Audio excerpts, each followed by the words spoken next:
Oke, kawan-kawan semuanya, Assalamualaikum warahmatullahi wabarakatuh. Ini video perdana gue nih di YouTube nih.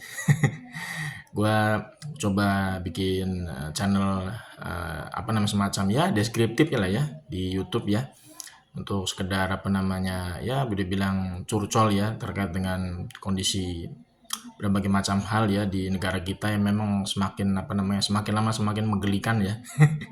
Banyak berita-berita menggelikan di negara kita yang memang harusnya ini sebenarnya ya menjadi semacam ya perhatian lah ya, perhatian dari pemerintah, terutama karena pemerintah yang mendapatkan tugas amanah ya untuk untuk menyelesaikan permasalahan bangsa ini ke depan gitu ya. Nah, untuk di video perdana gue ini ya, gue ingin melanjutkan pembahasan terkait dengan dugaan ijazah aspal dari Mukidi ya.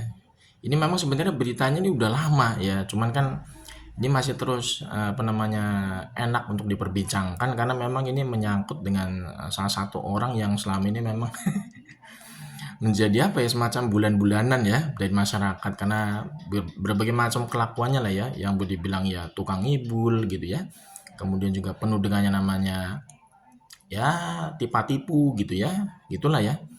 Cuman kan kita yang mirisnya di sini terkait dengan riwayat pendidikan itu loh yang sangat diragukan ya. Ini berita terkait dengan ijazah aspalnya Mukidi kan sebenarnya udah lama gitu ya, udah lama ini beritanya. Kalau nggak salah itu sebenarnya itu udah berembus itu dari, kalau nggak salah itu sekitar 2000 berapa ya, sekitar tepatnya kalau menurut gue sih awal-awal pemerintahan si Mukidi itu ya sudah diragukan ya. Cuman yang emang yang bikin hebohnya waktu itu adalah akhir tahun 2022 ya, waktu Bambang Tri itu menulis buku Jokowi Undercover ya, buku Jokowi Undercover 2 itu ya. Itu baru tuh booming tuh ya terkait dengan dugaan ijazah aspalnya Mukidi, karena Bambang Tri juga selain menulis buku itu, Bambang Tri melakukan yang namanya gugatan ya secara perdata di Pengadilan Negeri Jakarta Pusat bersama dengan tim TPUA ya. Cuman waktu itu memang Bambang Tri itu ditangkap oleh pihak Baris Krim Polri. Jadi pembuktiannya secara perdata di Pengadilan Negeri Jakarta Pusat itu tidak sampai tuntas ya. Nah, akhirnya beralih ke Pengadilan Negeri Surakarta gitu ya. Sampai akhirnya Bambang Tri itu dan Gus Nur tepatnya ya itu dijatuhi vonis ya. Kalau nggak salah penjaranya itu sekitar 6 tahun, cuman banding di pengadilan tinggi sampai tingkat kasasi itu cuman divonis 4 tahun aja. Nah, untuk yang ingin gue sedikit deskripsikan lah ya, kita sama-sama bicarakan di video perdana YouTube gue ini. Ini terkait sebenarnya pembuktian ya, lagi-lagi pembuktian dari kasus ijazah aspalnya Mukidi kan sebenarnya sangat mudah, gampang ya. Kenapa bisa gue sebut gampang? Karena ini kan sebenarnya kan tinggal ranah pembuktiannya kan hanya secarik dokumen, ya dokumen asli atau aspal gitu. Nah, untuk pembuktiannya sebenarnya sangat mudah ya. Mukidi itu harusnya dituntut untuk menunjukkan ijazah aslinya ke hadapan publik. Ya, kemudian Mukidi ini harus bersedia ya untuk apa? Untuk dilakukan yang namanya uji forensik terkait dengan ijazah aslinya secara fisik gitu loh. Jadi ijazah aslinya Mukidi itu harus nongol duluan di hadapan publik. Kemudian juga harus bersedia diuji forensik secara independen ya oleh lembaga pihak ketiga. Makanya kan kemarin kan informasinya Bang Rismon dan kawan-kawan itu kan bekerja sama dengan pihak diaspora ya, sudah ingin mendatangkan ya ahli digital forensik dari lembaga internasional ya, supaya supaya nanti hasil dari uji forensik terkait dengan ijazahnya Mukidi ini benar-benar hasilnya itu benar-benar bisa diterima oleh semua kalangan. Karena kalau misalkan hanya mengandalkan hasil uji forensik dari Baris Krim Polri, ya mohon maaf aja, masyarakat memang banyak yang nggak percaya hasilnya. Karena emang kalau kita lihat dari track record ya, banyak sekali sebenarnya kasus-kasus yang dulunya ditangani oleh pihak kepolisian itu banyak dimanipulasi atau direkayasa. Contohnya kasus KM50. Itu bagaimana mungkin CCTV-nya bisa hilang gitu loh di rest area. Itu kan nggak mungkin banget gitu loh. Kemudian kasusnya Jessica Wongso itu kan sudah sering kali disinggung oleh Bang Rismon ya lewat channel podcastnya. Itu waktu waktu kasus Jessica Wongso itu CCTV-nya itu katanya Bang Rismon itu dimanipulasi, direkayasa oleh lab uji forensik Baris Krim Polri sendiri. Itu bayangin tuh, masa ya CCTV itu bisa sampai dijadikan seperti animasi digital gitu loh.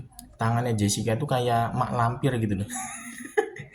itu katanya menggunakan aplikasi software gitu ya, katanya Bang Rismon itu berdasarkan analisis digital forensik yang beliau lakukan ya.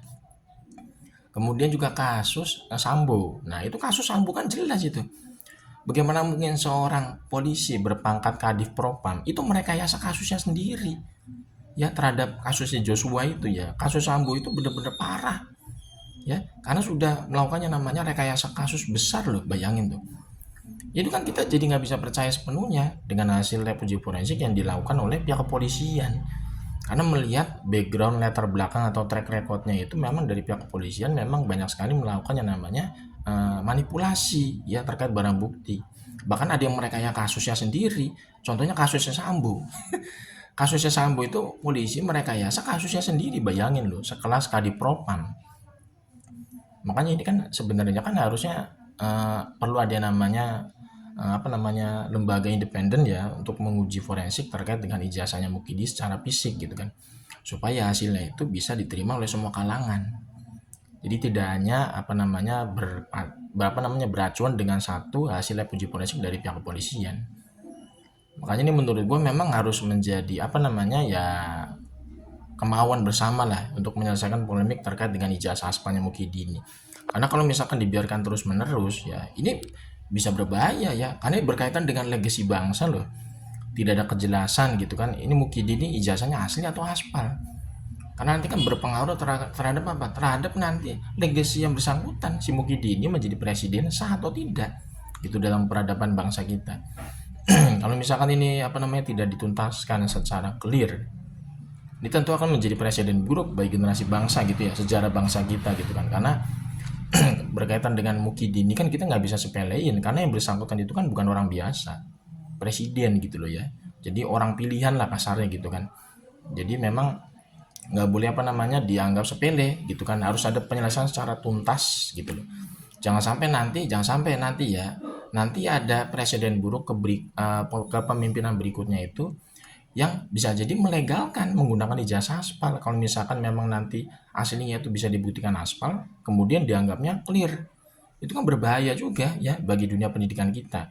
Karena nanti nggak ada yang namanya integritas gitu dalam dunia pendidikan kita, karena bisa semua orang pejabat publik itu menggunakan ijazah aspal semaunya untuk mendaftarkan diri menjadi pejabat publik.